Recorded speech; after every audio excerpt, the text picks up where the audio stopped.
What got you to 2 million is not going to get you to 5 million. That's everything from mindset to process to sort of what is important to you in your financial dashboard. And that financial success, a lot of business owners sort of suffer from nostalgia, if you will. They remember back when they were smaller, back when it was simpler, back when they knew all the people that worked for them, if you will. And I mean personally. They may know everyone's name, but they don't know them like they did when they did all the hiring.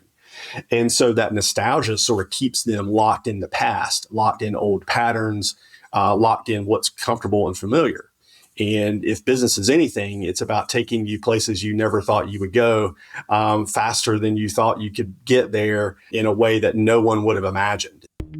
The Business Owner's Journey. I'm Nick Berry, and I've got real business owners telling their real stories, sharing their real lessons and strategies so you don't have to figure it all out on your own.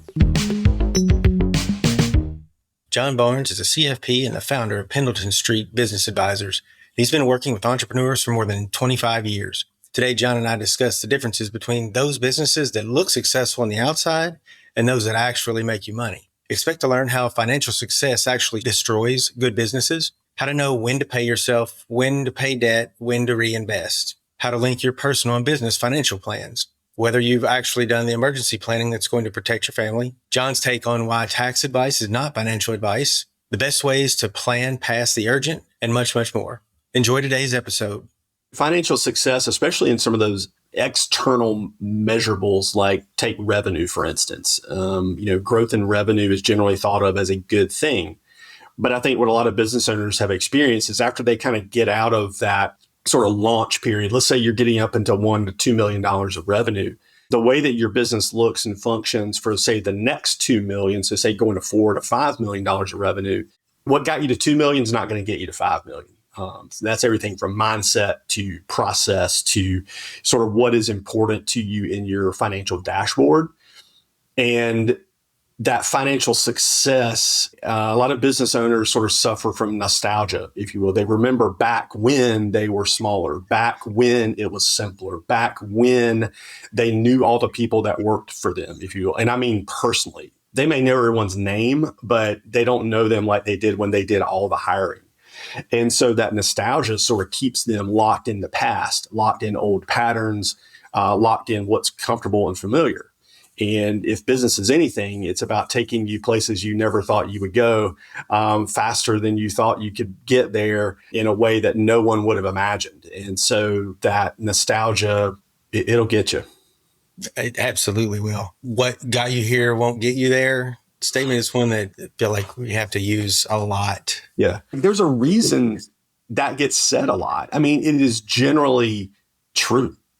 And we sort of hate those things and we don't love cliches, but I tell you, cliches are a thing for a reason. They're generally true. And when you find yourself being the subject of one, that usually never feels good.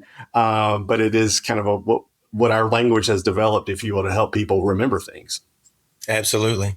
So let's talk about that epiphany that someone has when they're hitting that threshold, that first one where it's like the things that got me here that used to work. Like I'm still doing the same things. It's not working as well or not working at all.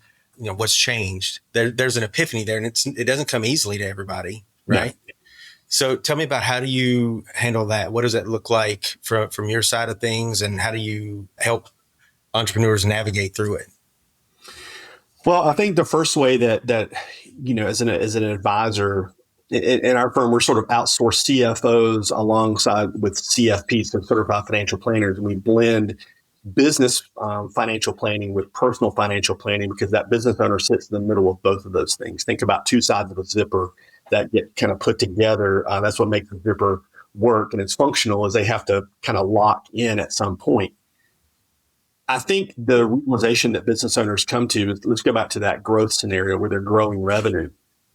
Again, what most people understand is as you grow revenue, as you make those new hires, as you take on sort of bigger and badder projects or more complex customers, all of that is good. And then the owner wakes up one day, if you will, or they're having a conversation with their spouse, and it's something like, "Hey, why aren't we benefiting from this personally?"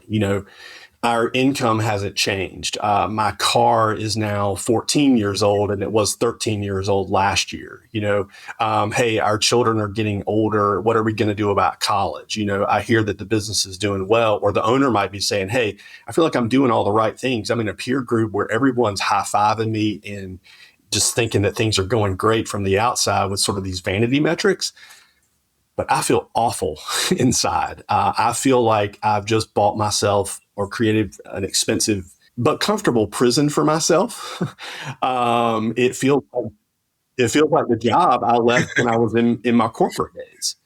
Except now I'm totally responsible. I'm totally in charge, and I'm totally overwhelmed with this what people are calling success.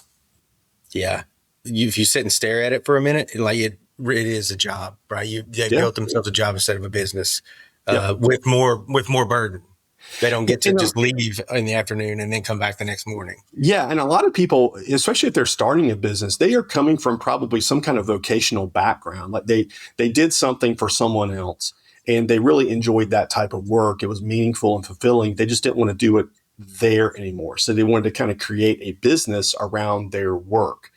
And a lot of businesses do start that way, as kind of creating a job for yourself. And then you kind of get beyond that. So I get how easy it is for that to happen, but it's being aware that it's happening and sort of bouncing that against like, well, why did you do this in the first place? Like it had to have been for more reason than just a job, although that definitely is a reason.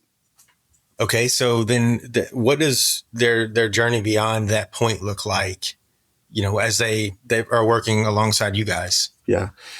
So when we're working with these clients, what we're doing is we're helping them understand what they are trying to achieve for themselves. And if they have a family, for their families financially, because let's face it, this is America. Everything costs money. It takes money to run our lives. Money is certainly not everything, but it is a wonderful, wonderful tool that makes things easier and more efficient, if you will.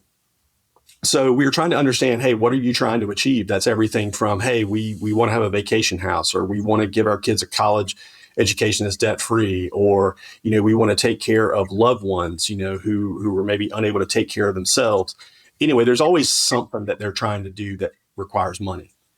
On the other hand, there's a business over there that everyone's heard of, having a business plan, understanding how you make money, profitability, things like that.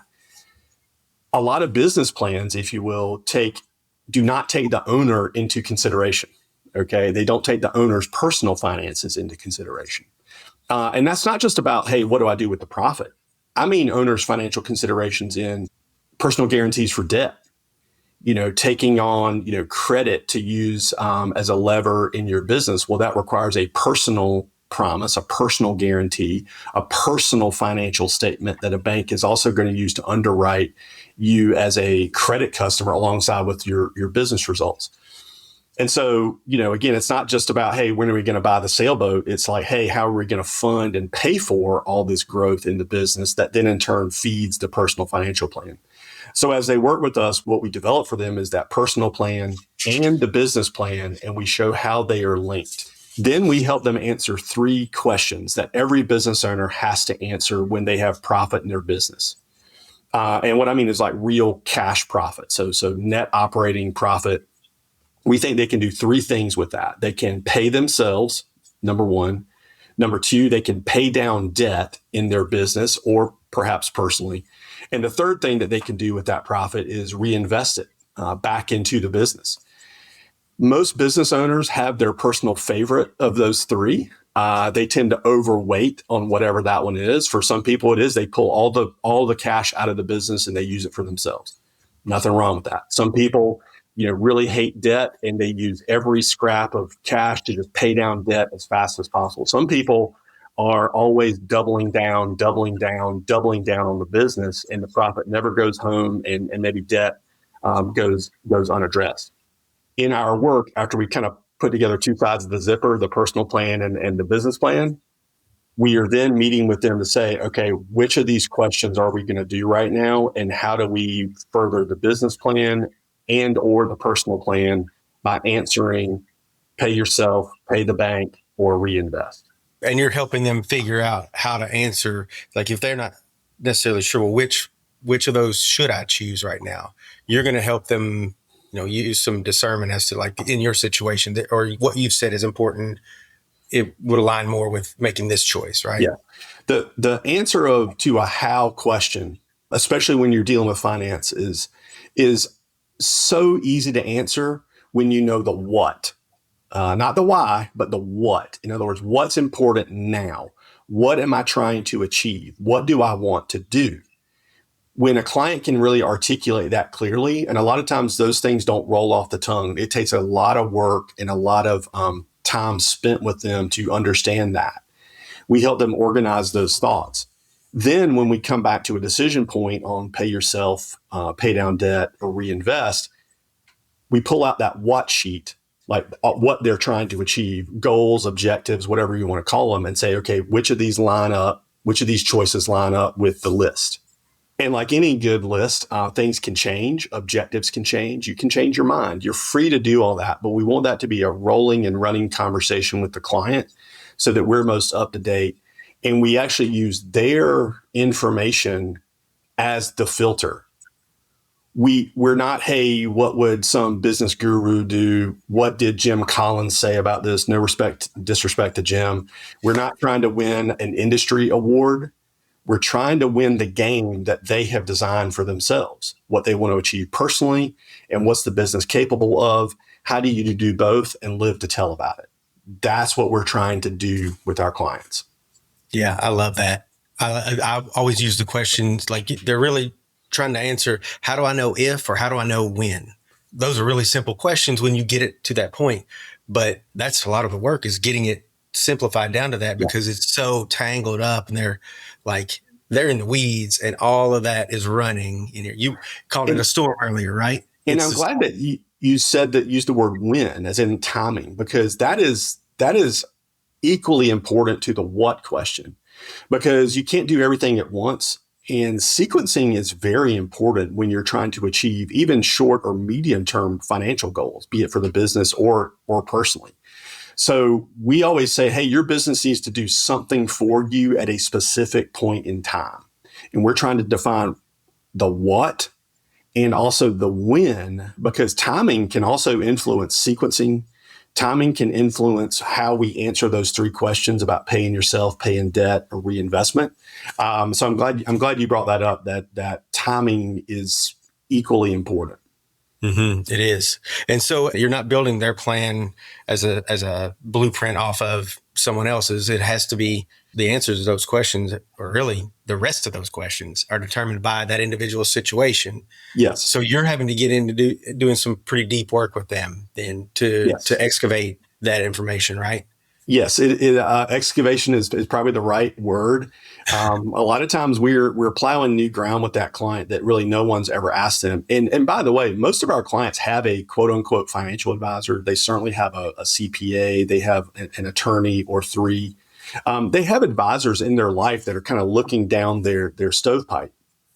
But there's no one in their life that is helping them to take their largest investment, which is their business, and really analyze and look at how that impacts their personal financial life. We probably spend, Nick, probably dozens of hours up front in interviews with our client. In some cases, it kind of drives them a little crazy. And a lot of times in an interview, we'll ask a lot of questions that they don't necessarily have an answer to. They've got to go back and think about it. We are breaking new ground mentally with them, trying to provide a space and a place for them to be able to articulate those answers. But it doesn't always happen in the first conversation.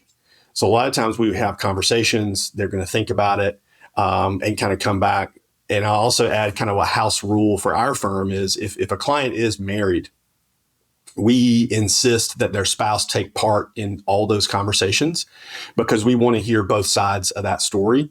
We're not marriage counselors, but we've certainly heard or seen spouses be surprised at one another's answers to some of those questions because, again, it's not something that they've really ever sat down and had a meaningful discussion. So sometimes we have to kind of, it's like Homer Simpson backing into the bushes. We have to kind of let them have their moment together.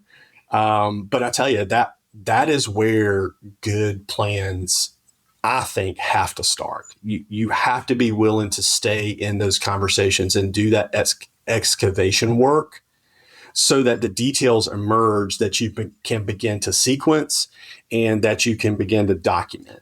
And then, I mean, I hate to put it this way, but it sort of becomes easy at that point.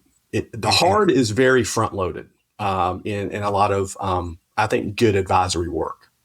I think that makes sense. It's easier to understand once you've been through the process. Yeah. But it is kind of hard to fathom. Like, there's something harder than me going back to day and grinding without knowing what my endpoint is or how to actually measure me getting. Yes, there actually is something a little bit tougher. But once you make that investment in that front end, it starts to pay off immediately and indefinitely. It gives you that purpose to follow. Yes. And I think one of the things that makes that hard is business owners get conditioned pretty early to be really, really good at the urgent. They are exceptional at, say, emergency care in their own businesses, because that's at the beginning, almost everything's an emergency. And you condition yourself to being at the center of every decision. The faster the decision, the better. Speed, go, go, go. And I think we all understand that, those of us that have started businesses. That leaves a big imprint, if you will, in how you start to do everything and look at it. And then sort of 7 or 8 years later, you're a couple of $1 million down the road and you're still in that almost survival mode. Playing a short game. Yeah. You've been playing the short game, like literally in 2-week increments for 8 years. Not good. Yep. It got you somewhere and people are patting you on the back and congratulating you, but you know how it feels on the inside. And more importantly, the people that you love the most, again, if you're married, if you didn't have children, they really know it. Yeah, they do. And I will say, as bad as that sounds, if you've made it to that point, like, just wait until you move beyond playing the short game. Like, if you've done that well and you've just been doing it in the 2-week chunks like that, I get it. I've been there. Once you're able to like pull your eyes up and start playing a longer game, it's a different life that you will live. Yeah, that's a great way to put it. It literally is a different life. I've heard people say it feels like magic. I feel like a different person. I have had this like 25-ton weight lifted off my shoulders. I had one guy say, I think I've grown 3 inches. Like I literally am taller because I feel like this has been lifted. The great part is like they were part of their own solution. I'm not going to say that Pendleton Street is the one that architects everything that happens in our client's life. I think what we're doing is we're providing a process and a framework for them to work through to be a part of their own solution. I mean, it's why we're all business owners. We're all problem solvers at our heart, and we're just providing a way and a means for them to get there. We're providing technical expertise, financial expertise, all the things that you would expect to sort of pay for, if you will. But I love how business owners that we work with, they really get to be part of their own transformation, if you will. And that's just cool to kind of see from the sidelines. From what I know of what you do, you're equipping them with some skills that they're going to keep that with them. They're going to understand more about how this should work moving forward. So like it's transformative in that way. Yes, they will. Those skills, and I'm glad you put it that way, those skills will get hard-coded into their business DNA. And they are not, once they get a taste of life like that, they are not going back to the old way. Yeah. Yeah. And now that's kind of the inverse of that, the feeling that we have talking about playing the short game for a really long time. And you're like, ugh. But what you just described is you're swimming with the current now for the first time and you can swim that way, from now on, because you've learned how to do that, how to identify it. Yep. Yeah. And I'll even say, and this is again, when you've experienced it, they will say it feels easier. But it's still hard, right? Yeah. It's like, it feels easier. Part of that is because you got stronger and you got better. But part of it also is, I think, that alignment, because in the back of every business owner's mind, they're thinking, okay, I know that this is good for my business. is it good for us? And that us can be just them as an individual. It can be them and their family. There are a lot of financial fights, if you will, that the business owner sits in the middle of. And on one hand, he's got maybe a general manager in their business saying, hey, we need those new forklifts. And you know we need them, and here's why. And then at home, it's like, well, the kids are starting to drive and we've got to buy cars, or my dear spouse has been driving the same vehicle since before we started our business. And, you know, I want to do something nice for them, but I can't do both. And it's such a horrible feeling of helplessness, because you know that if you choose one, you're leaving the other out, and they're both very important to you, and they both kind of feed on each other to power your life. And so I like how our work kind of helps pull our clients out of those jams, pulls them out of it releases those headlocks, if you will, and helps them sequence and prioritize those things so that they can have it almost all. I'll say it like that. Almost all. Yeah. Almost all. Yeah. What I'm hearing is you figure out what the end goal is for them, put together a plan that's going to help them reach that end goal, but then also enjoy the road to reaching the end goal. So they're not having to give up everything just for that end goal. It's like you can enjoy the journey as well. Yeah. And I would say, like, you know, those goals, a lot of times we sort of think the right way to think about goals are these really lofty and kind of long term. I think anything beyond 10 years is an extremely long term goal. But we've sort of taught ourselves, if you will, that that's the right way to think about these things. Well, if you're thinking about a 10 or even a 20-year plan from where you are today, what I think that looks like is probably 14 to 16 2-year plans that are all strung together. And you're like, well, wait a minute. If I multiply that out, that's more than 10 and definitely more than 20. And you're right. You've got third grade math skills. But you're going to have a 2-year period where it doesn't work. You know, even the best laid plans, the best advising, you're going to have an industry change. You're going to have a rule or regulatory change. You're going to have, I don't know if anyone still remembers that thing. What was it a few years ago? It was COVID, you know, some exogenous event that you can't control, that you can't help, that you can't manage. And it's going to impact your business. It's going to impact your life. And that's what I mean is, we try to break these plans for our clients into no more than 2-year sort of tactical plans, because that's about all. I've been doing this for 18 years, and I think that's about as far as you can look into the future and still kind of keep a straight face. It's about 24 months from right now. So you string together these 2-year tactical plans, and after a while, that's how you get to the 10-year goal or the 20-year goal. And so when you're thinking about those long-term timeframes, there's always tomorrow. You can get to it later. It's not urgent. It shifts to important. And like I said, most business owners have really conditioned themselves to focus solely on the urgent. Yeah. And it's killing them. That's a really painful thing to have to acknowledge. It is killing you. It is like the clock's ticking, and I'm not necessarily talking about mortality exclusively, at least, but like the clock is ticking on the 2-year plan, the 10-year plan, the 20-year plan, whatever. You're going to look up and it's going to be doing this for 20 years, 25 years. And you hope to be, you want to be much closer to the goal at that point than where you are right now. But you don't get, it's not going to happen by accident. There are definitely not ways to get there, and there are people that can help you get there. And if you're not careful, you can look up after any point in time. It doesn't have to be a long time. You can look up and be like, oh, I've been sitting here chasing my tail for however long. And that sucks. Even if it was just a little while, it sucks. I just think it's important to be able to channel some of that like entrepreneurial action bias into the long game, and make sure that you're aware of like how much of this is due to urgency, like right now, and how much of this is aligned of what I'm doing is aligned with where I'm trying to get longer term.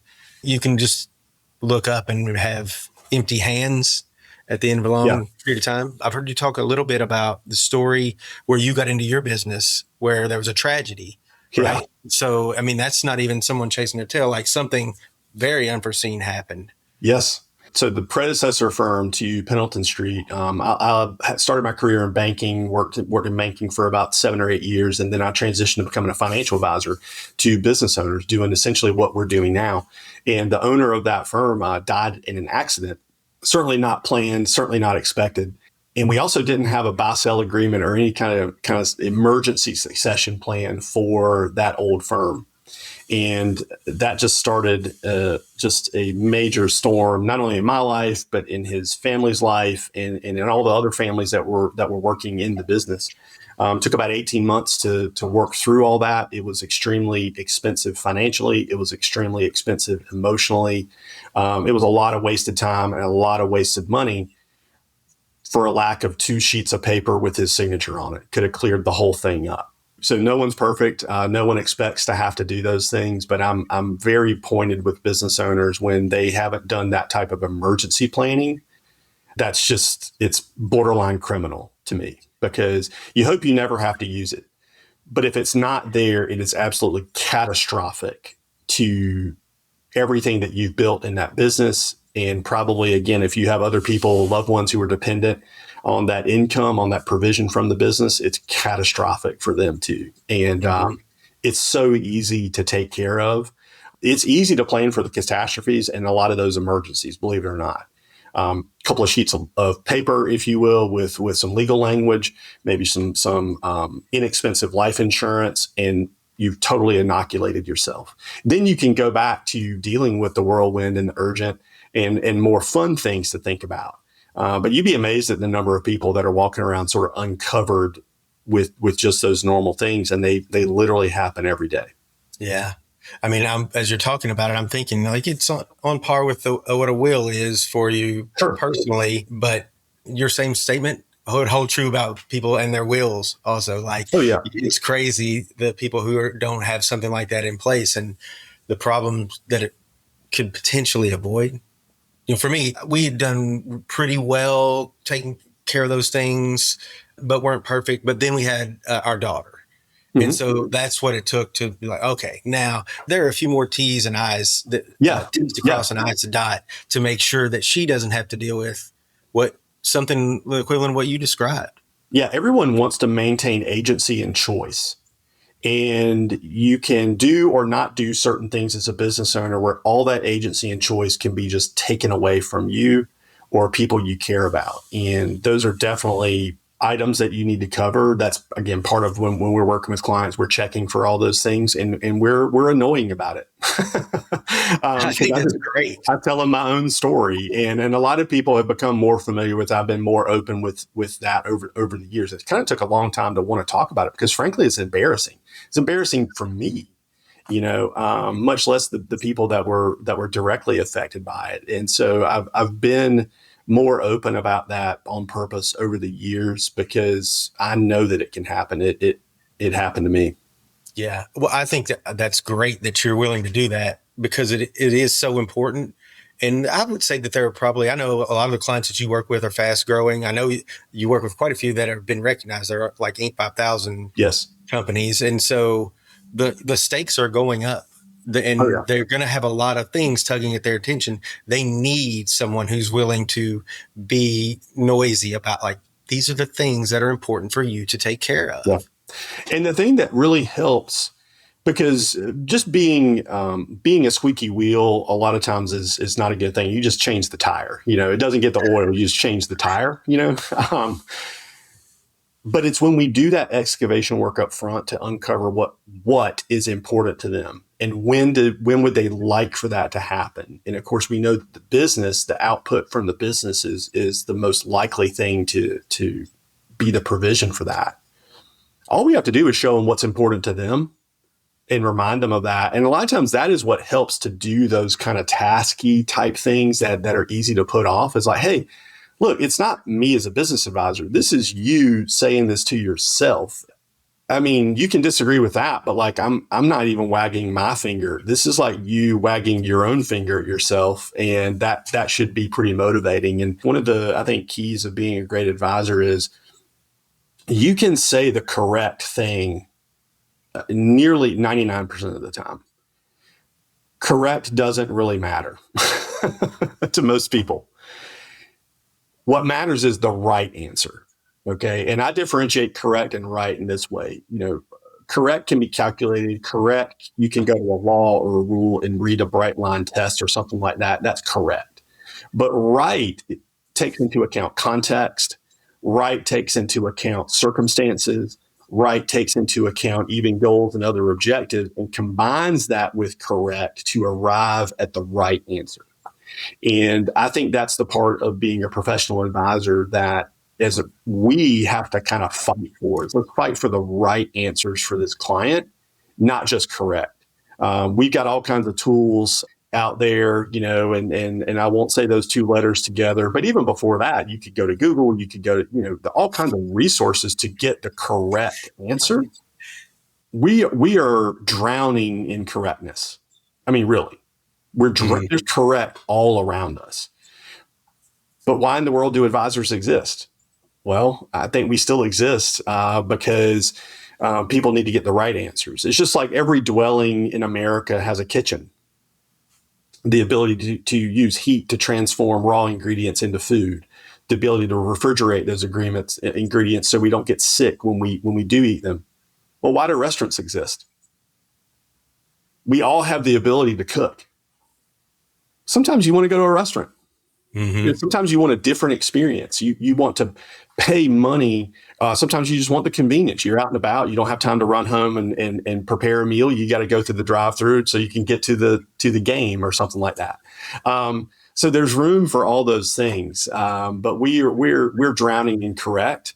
We have to get to the right answers. I love that. I have not heard it said like that, but I totally agree. I'm making notes here. And I think it really aligns. So you cracked me up with the two letters that you won't say together. It took me a second, but one of the things that I've been talking about a lot is like for advisors, it does no good to be like a presenter of facts anymore, right? Everybody has access to information. What you have to be able to provide is insight. And that's when you're talking about what's right, like insight is kind of tailored for that situation. It's like, what does this mean to them through their eyes? And depending on what's important to them, it really clicks with a top of mind topic that I've been working on and just been in a lot of conversations lately. Those two letters are making a relayer of information. You're obsolete. Like that's gone. There's no market for you there. There's not much that's for sure. Like I said, we're drowning in correct. We need to get to the right answers. And I still think that, and again, I'm not a Luddite. I'm not anti-AI. I mean, we're using that actively in our firm as a lever and a tool for some of the delivery of our work. But at the same time, it is those hours of conversation. It is that time spent. Even our clients that are in other states, we've got clients now in 16 states. It is that time spent. It is understanding them. It is understanding the business. It is literally embedding ourselves in both sides of that life so that we can get to right, because they can call up correct in a number of ways faster than I can send an email to them. That's for sure. But there's just something about getting it right that's different. Makes a big difference. Yeah. It's not irrelevant that like Natasha Walstra was like, you know what? John would be a good guest. You guys, you need to meet John. Introduced us because she knew the things that you talk about, the way that your firm operates, the values that, she's gotten to know you and gotten to know me and just felt like it'd be a good fit. Yeah. I really appreciate her introducing us. She's an advisor to our firm. We write extensively on LinkedIn, and we've kind of chosen that as our social media channel, if you will, to kind of let the world know what we're doing and who we're doing it for.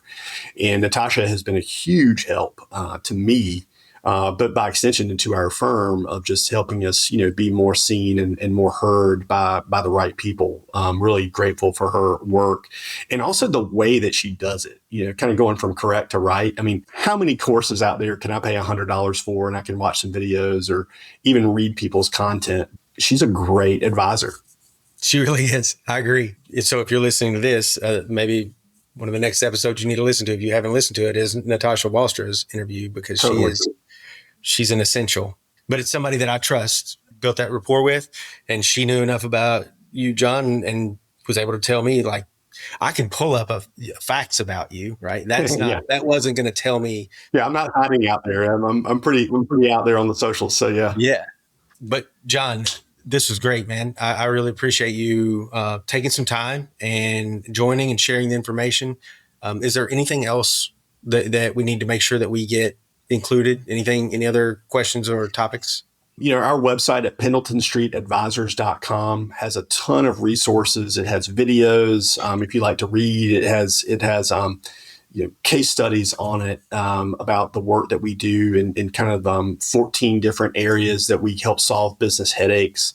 You can check that out. I would say to business owners out there that might be feeling overwhelmed or that they've just been conditioned for this urgent stuff, if your business is your largest asset and it needs to do something specific for you in a certain time, get some help with that. Even if it's not at Pendleton Street or with me, it is worth trying to find good advice to help you get there. And I'll add this too, and this will be my grenade at the end. Tax advice is not financial advice. Most business owners sort of start and end their financial planning for their business with, what does my CPA say? CPAs are vital. Our tax code is crazy. You need someone to help you navigate it. But starting and ending your financial planning in your business with which move gets me a lower tax bill is a way to have a really nasty surprise near the end of your career, when you probably have to sell that business to fund the next phase. And maybe I'll tease that out. Maybe that's our next episode. I mean, yeah, that is a good one. That's a great point. And it's not said loudly enough, I think, to get the attention that it deserves, but it's a great point. It's kind of like your tax bill in the grand scheme of things. That's yet another tactic that should be part of the plan. Yeah. That is not the plan. Yeah, it's not unimportant. It is important. We have a wacky tax code, and you've got to have an advisor to help you navigate that, to stay compliant and things of that nature. But I run into too many people that are kind of on the back end of their career, and they've made all those moves, and I'm going through their tax returns and I'm going through their financials, and I'm just asking questions about, hey, did your tax advisor talk to you about X? No. Did they talk to you about Y? No.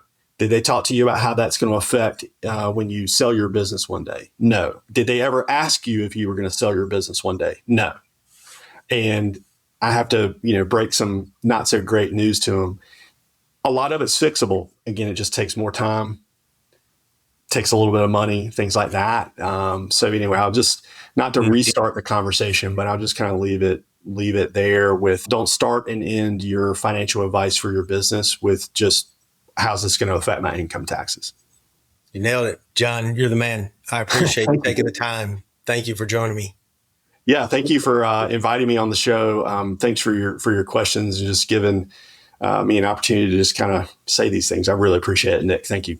If you enjoyed that episode, you should check out the other episode on your screen right now where I interview Dr. Benjamin Hardy. It's the most watched episode that I've ever done. We get into why most founders end up being the thing that holds their business back and how to set proper goals so you can scale. You can find my writing on the stages of the business owner's journey, the 5 ceilings for expertise businesses, and my parallel process at nickberry.info. Have a great week.